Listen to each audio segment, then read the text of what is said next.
Nani ya bụ Alpha, nani ya bụ Omega o. Nani ya bụ onye mbụ, onye ikpeazụ. Nani ya bụ mmalite n'ọgwụgwụ. Jehova, ọ dịghị ihe rara ya ahụ ime. Hallelujah. Nani ya bụ Alpha, nani ya bụ Omega o. Nani ya bụ n'onye mbụ n'onye ikpeazụ. Nani ya bụ mmalite n'ọgwụgwụ. Eze ebube dike o, ọ dịghị ihe rara ya ahụ ime. Obi etiwara etiwa, nna nke egwepịara egwepịaghị. Eze ebube dike lechaghị, ọ dịghị eleda ya anya, ọ dịghị eleda ya anya o. Obi etiwara etiwa, na nke egwepịara egwepịaghị. Chineke m, ọ dịghị eleda, ọ bụ ya na-eme ihe na-ekweghị omume. Obi etiwara etiwa, na nke egwepịara egwepịaghị. Chineke lee, ọ dịghị eleda onye ike niile nọ n'aka ya. Ọsị obi etiwara etiwa, na nke egwepịara egwepịa. Eze ndị eze lee, ọ dịghị eleda ya anya. Ike dị n'elu, ike dị n'ala, ike zuru ebe niile, ma nke Chineke kacha ike niile. Ike dị n'elu, ike dị n'ala, ike zuru ebe niile, ma nke Odumegwu Juda karịrị ya. Ịma na ike dị n'ebe niile, ịma na ike dị n'osimiri, ịma na ike zuru n'ala ọkọrọ, ma na ike Chineke ka n'ike niile. Ike dị n'aka onye na-achị ụwa, ike dị n'aka onye kere ụwa, ike dị n'aka the creator of universe. Ike Chineke kacha ike niile. Ike dị n'elu, ike dị n'ala, ike zuru ebe niile, mana nke Eze Jesus kacha ike niile. Ike eze ebube dike ike niile. Ike Chukwuokike abiam ka ike niile. Ike Chineke ka n'ike niile. Ike onye kere ụwa ka n'ike niile. O gwanụ m ihe ọ na-apụghị ime. Gwanụ m ihe Chineke na-apụghị ime. Gwanụ m ihe nke ọ na-apụghị ime. Ị ga-agwanụ m ihe ka ọ na-apụghị ime. Chineke ala Igbo ọ pụrụ ime ihe niile. Chineke ụmụ Biafra pụrụ ime ihe niile. Onye ike niile n'ọka ya pụrụ ime ihe niile. Eze ndị eze pụrụ ime ihe niile. Onye nwe ụwa pụrụ ime ihe niile. Sọ ya bụ chi ahụ nke na-eme ihe na-ekweghị omume. Only him can do. I said what no one can do for us. Hey! Ịma na ọ bụ ya bụ chi ahụ pụrụ inye Biafra onye ike niile nọ n'aka. Asị m chi ahụ kere ụwa niile pụrụ ime ihe niile, gwanụ m ihe ka ọ na-apụghị ime. Ọ dịghị ihe ọ na-apụghị ime. Ọ dịghị ihe ka ọ na-apụghị ime. Ọ dịghị ihe ka ọ na-apụghị ime. Chineke omeiwe, ọ pụrụ ime ihe niile. Jehova Biafra pụrụ ime ihe niile. Mighty Messiah pụrụ ime ihe niile. Oke mmụọ karịrị mmụọ pụrụ ime ihe niile. Ammadi Oha niile pụrụ ime ihe niile. Eze na-achị ụwa pụrụ ime ihe niile. Onye ike niile n'ọka ya pụrụ ime ihe niile. Gwanụ m ihe ka ọ na-apụghị ime. Eze ebube dike pụrụ ime ihe niile. Onye nwe m na Chineke nara ekele. Father, will give you all the glory, all the honor, all the adoration. Let your name be lifted up high above every other name.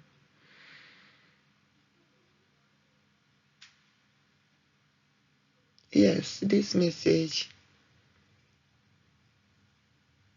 needs to be delivered immediately. I have to deliver this message as soon as possible.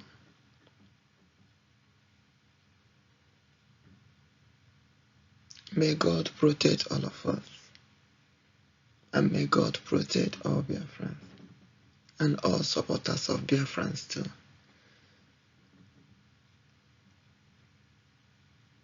As you all can see, the topic of this message, protecting innocent Ifedianso Chukwuma and also all Biafrans.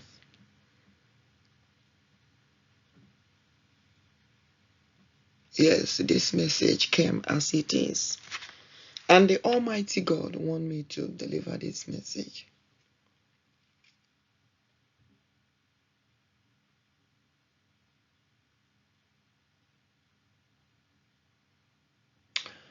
For everyone to understand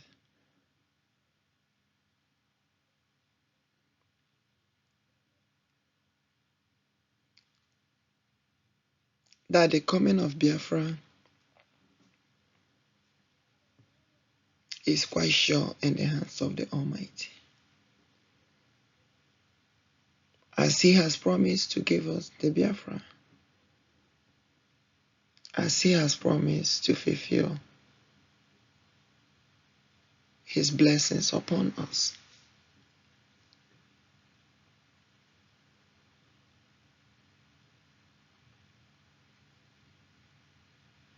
I know so many people will be questioning, when is this? When is this coming of Biafra going to be?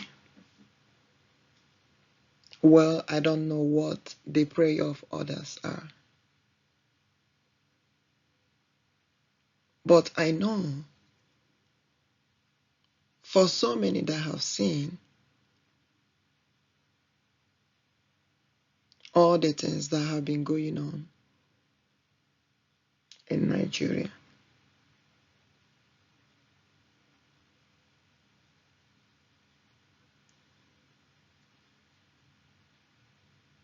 with the building of the Boko Haram in Nigeria,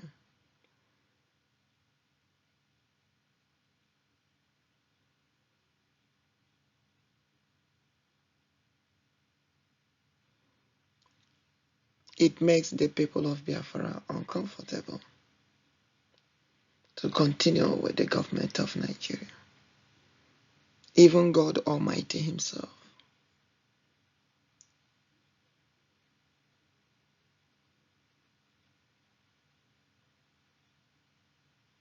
If anyone is not praying for the coming of Biafra to be this year, I don't know when that they are expecting it to come. But for me, my prayer for Biafra is for Biafra to stand as a nation this year by the special grace of God.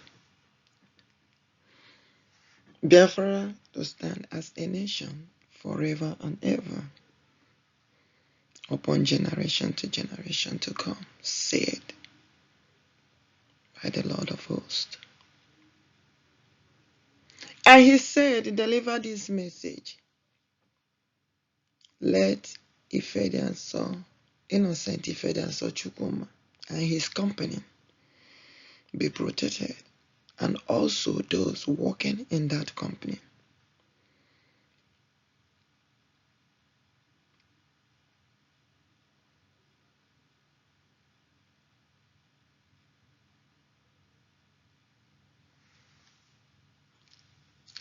And all Biafrans, and also the land of Biafra.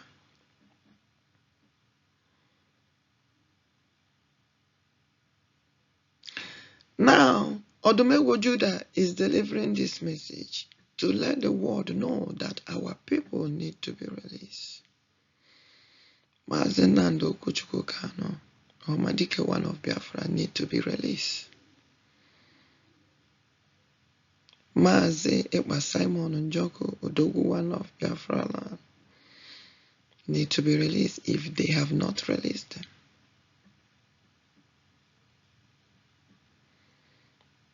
God Almighty is telling the world at large that they should release them.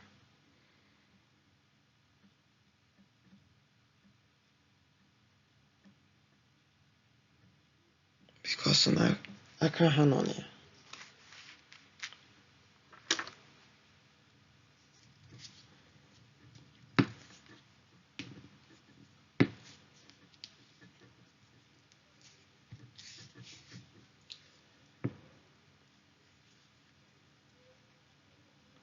So, I'm not judging to concerning here gbasara protection of this company and ekwu okwu ya.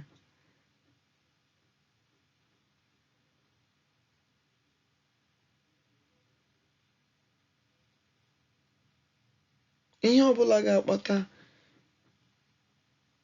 ndị ọbụla anywhere ebe ịchọwa ihe ha ga-eme ma ọ bụ ese na ihe gbasara this company nke nọ n'ala Biafra.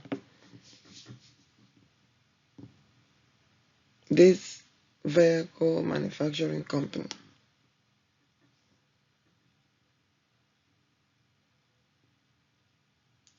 Onye nwanyị wezuga ihe ọjọọ ọbụla dị otu a. Asị m ọpụpụ anyị na mbata anyị niile ka okporo ụzọ rubere onye nwanyị isi.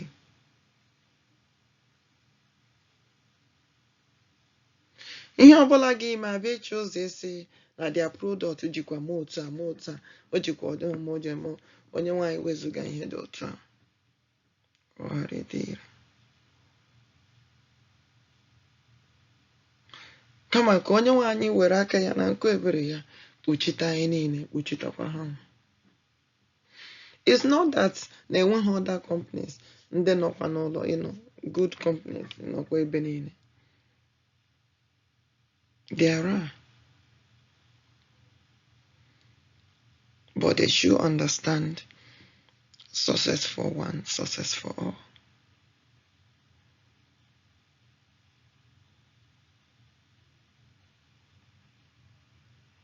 As only one I say for the protection of such a company, the same way.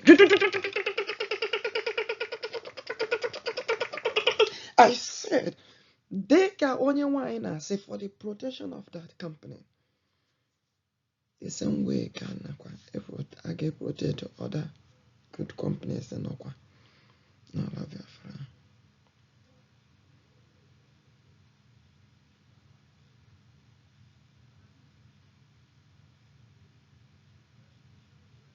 So ka ha hapụ ịgbada ozi a n'ala indirectly.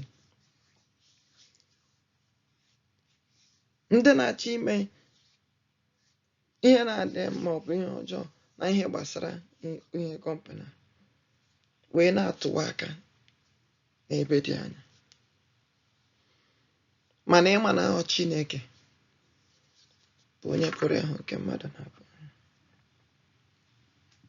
Na ngwa So be very careful to make sure they protect that company.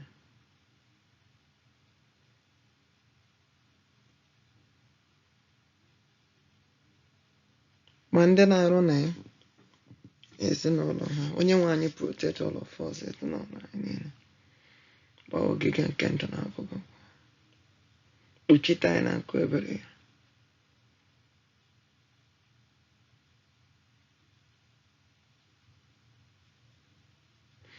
Ewe na-ezikwa all Biafrans ka ha mara nke ọma. Like I said, ọ bụrụgodu na ị naghị support Biafra na ezi baruo n'ime ụlọ gị support ọbịbịa Biafra, ọbịbịa mmụọ nsọ nke Biafra.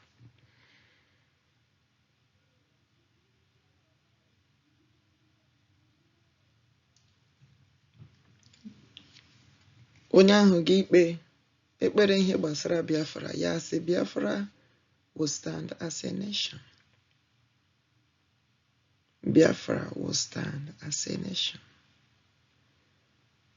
Biafra will stand as a nation forever and ever, upon generation to generation.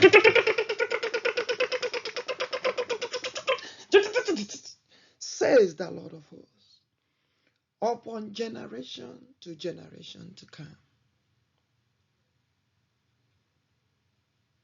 Ọ dị ka onye nwaanyị sizi ozi a, ọ bụrụ m ziri ya, because ile anya na ihe nọ na ozi aha ya na eme nsọ ha na-asị oge n'ebe ihe a na-atụle, but sọsọ Chineke nna maara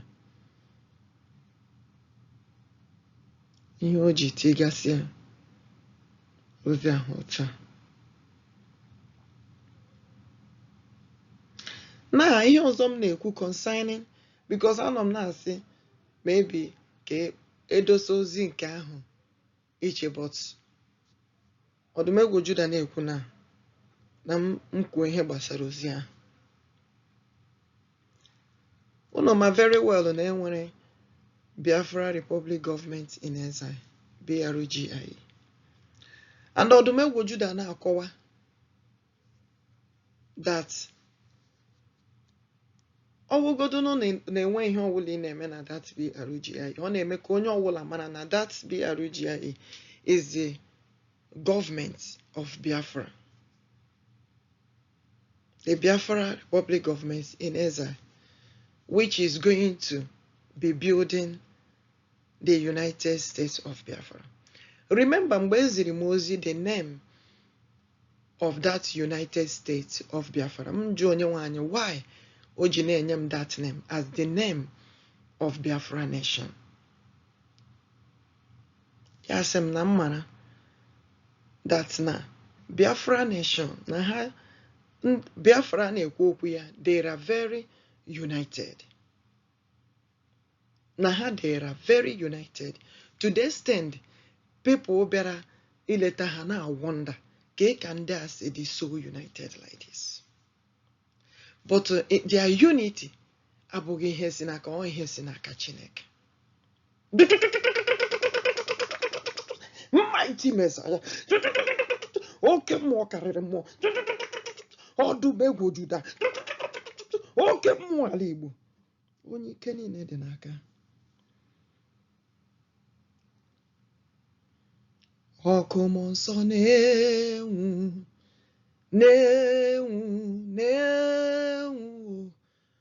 Ọkụ mmụọ nsọ na-enwu n'etiti ndị ya.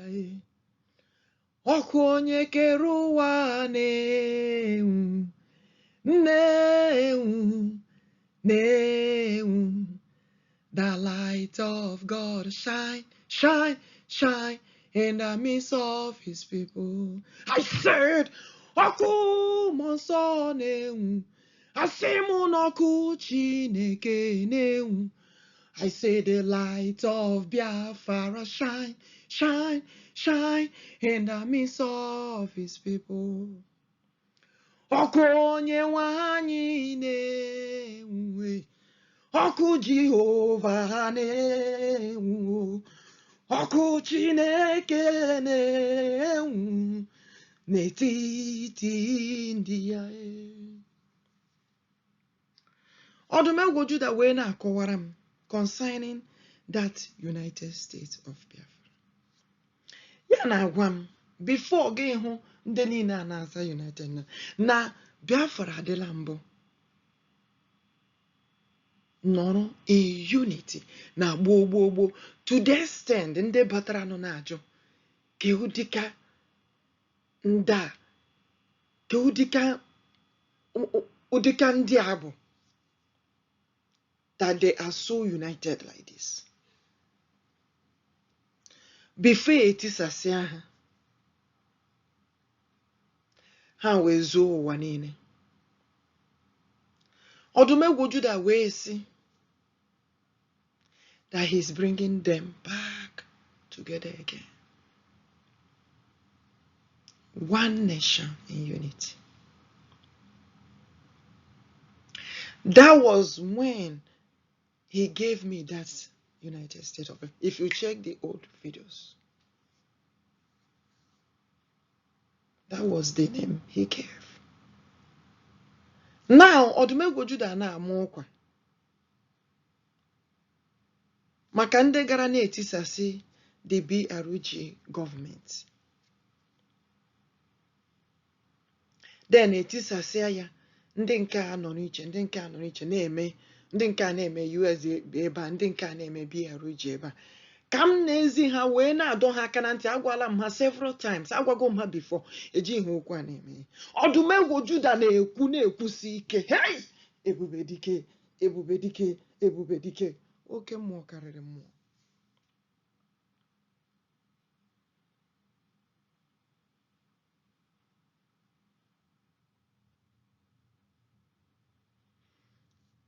No onye ọbụla nọ under BRGIN, Biafra Republic Government in Exile. Make sure they are meeting, no problem. But that part had demarcated kpọrọ ndị ọzọ gafee the other side na-eme USB no. That USB has to be under BRGIE together.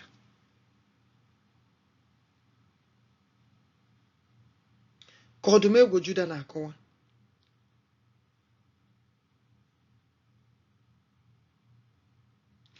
Onye ga-ekpere unu ga-ekpe, onye ọbụla ga-ekpe, ma mụnwa n'ọhịa ka m na-ekpekwa, ma onye baruo n'ime ụlọ. Now, ihe ọzọ ọ na-achọ ka anyị ghọtawo, ka anyị mara na ndị ochie enweghị idol ha fere.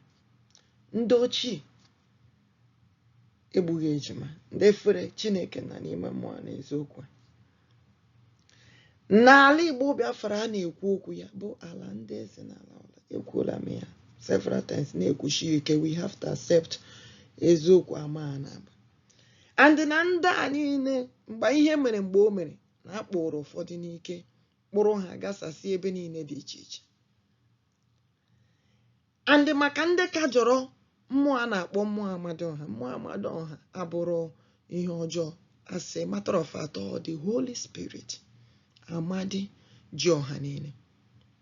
Ya wee na-ajụ na ajụjụ na-asị, ka unu na-aza Ammadi, unu na-aza Ammadi, unu na-aza Ọhakwe, unu na-aza Ọhanze, unu na-aza Ọhaukwu. Then ewere Ammadi na Ọha tikọta ya ọnụ, ọ bụrụ one. Unu abịa sị no idol, na-ekwete no idol. Chineke unu na ya na-anọ. Ihe mere mgbe ochie ka ọ na-akọwa. Chineke unu nọ ya nọ anọ mgbe niile. Now, o nwekwara ihe ọzọ ọ na-akọwa maka community a na-akpọ community ụmụ obi ekwesị ike.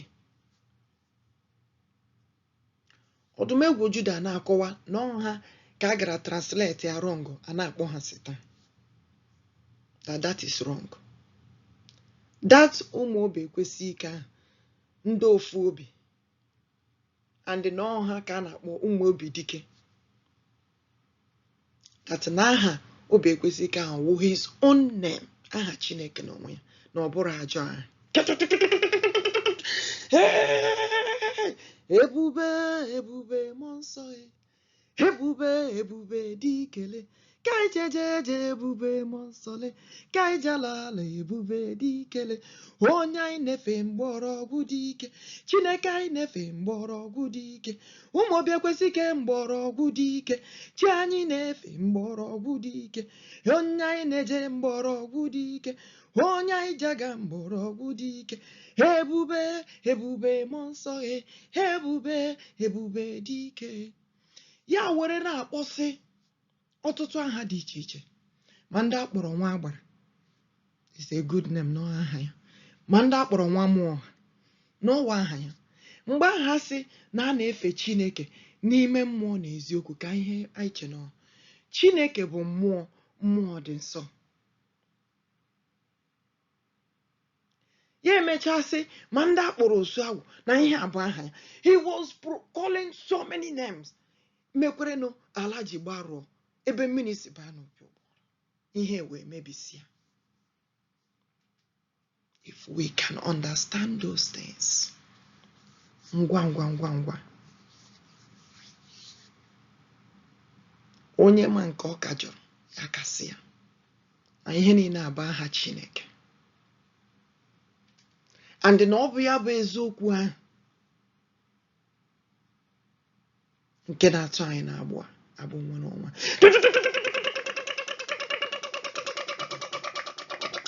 Maka ya na-abịa ọsịsọ ịtọ ndị ya na-agbụ ya wee ju m anya. M wee dị so surprised.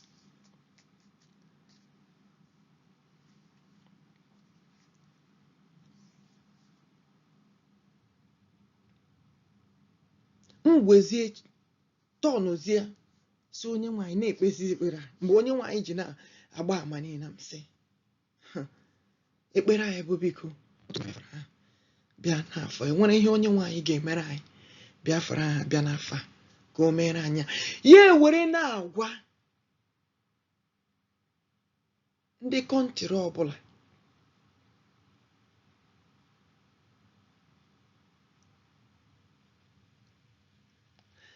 gara na-adị against the coming of Biafra ka ha kpachara anya.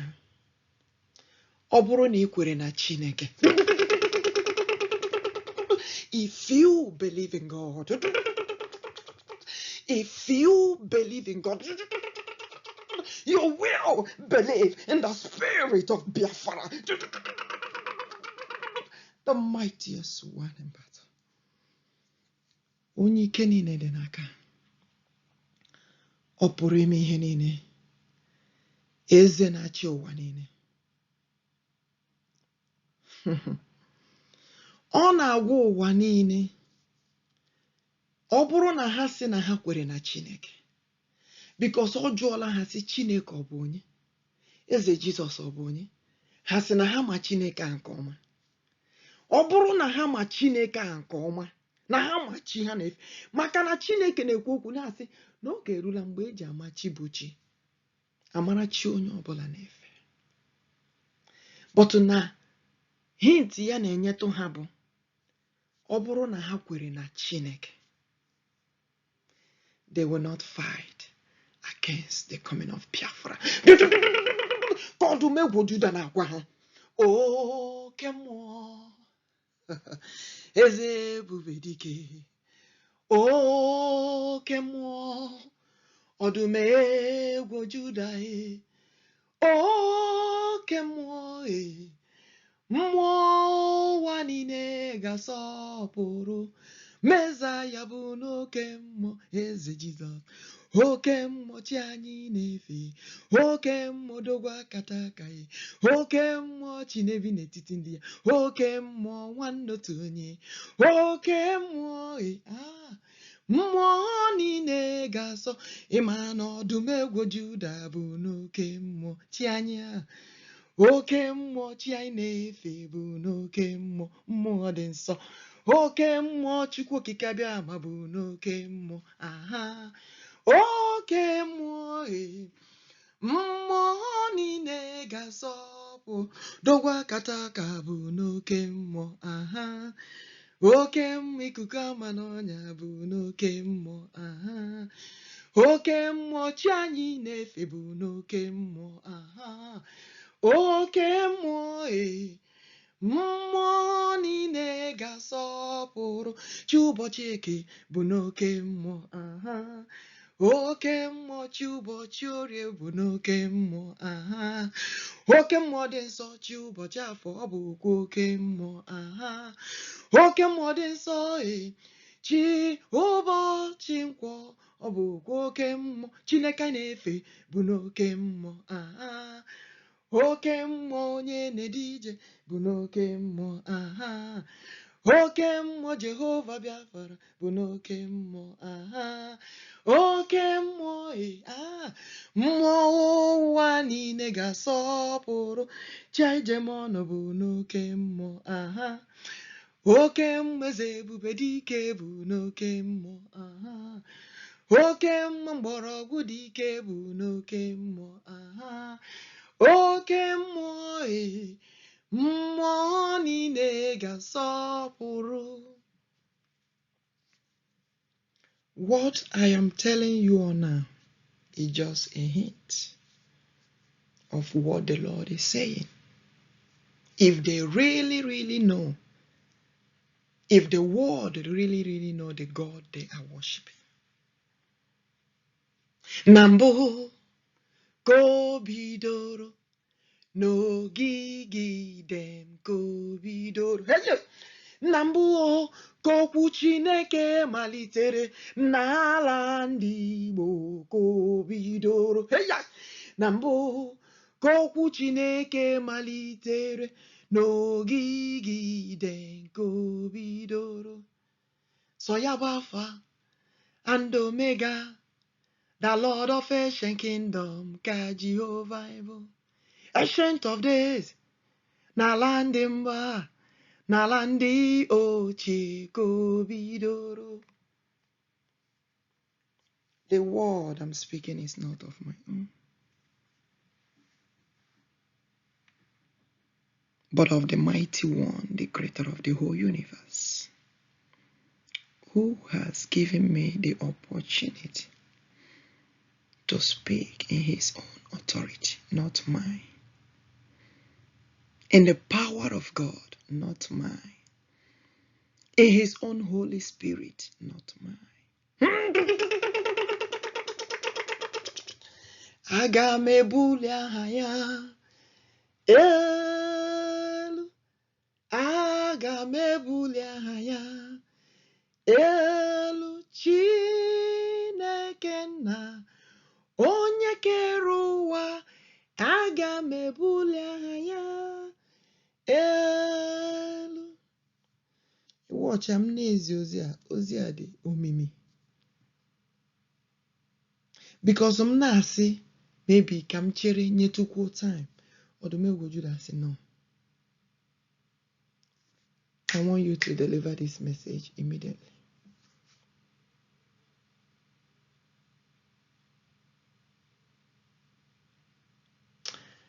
Another thing about governments of Nigeria, government of Anambra State, Governor Soludo, ọ bụrụ na ha emebeghị ihe ha kwesịrị ime na that more than 26 vehicle adamejiri nke Ifedianso, they should make sure na ha replace area here.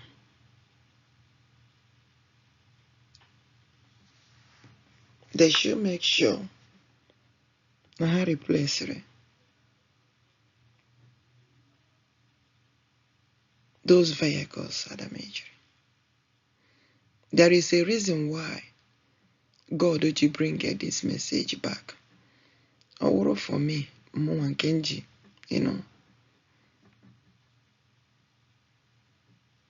It's also zikamnezi.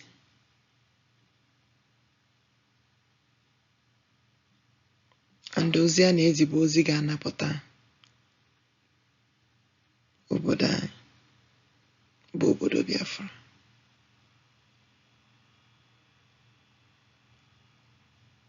Because na ihe onye nwaanyị na-ekwu na ama onye nwaanyị na-agba, ọ na-ekwusi ike ilewe dịka ama ya si dị. Ayo ya anyị kwesịrị ịbụ ka Biafra bịa n'ime afọ, maka na ọ ka ozi ya si na-ada.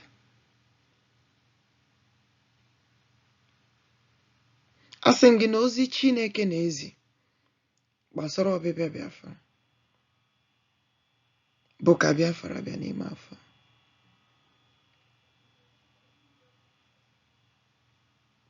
Because a lot of things had happened. They have marginalized Biafrans and do a lot of things to them. And God Almighty said, enough is enough. It is time for Biafra to have their own nation. As a matter of fact, Abura nation Aburu before it is Asia. But the nation nke ugbu a ha ga-abụ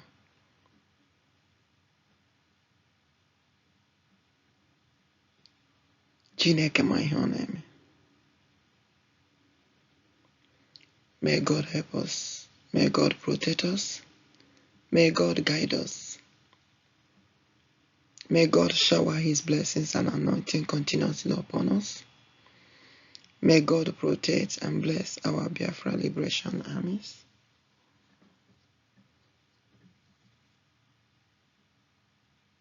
And may God continue to protect and guide our leader, Mazi Nnamdi Okwuchukwu Kanu, Ohamadike one of Biafra, and also our Prime Minister, Mazi Ekpa, Simon Njoku, Odogwu one of Biafra land. Like I said, ọ bụrụ na ha release ibe ha, they should do that immediately. Why is God giving this message? For the people to be protected and the world to be protected also.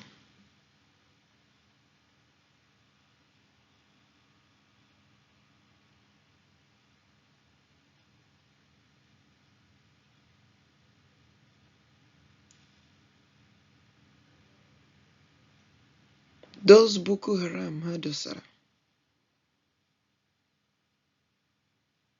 and we now massacre Christians, massacre the people.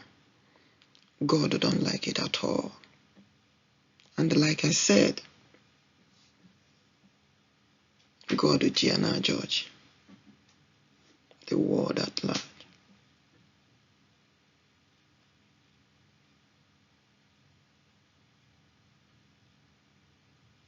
May God protect us. May God guide us. Thanks to the Almighty for this message that have been delivered today. May it be a blessing to all of us. Thank you, as we all remain blessed.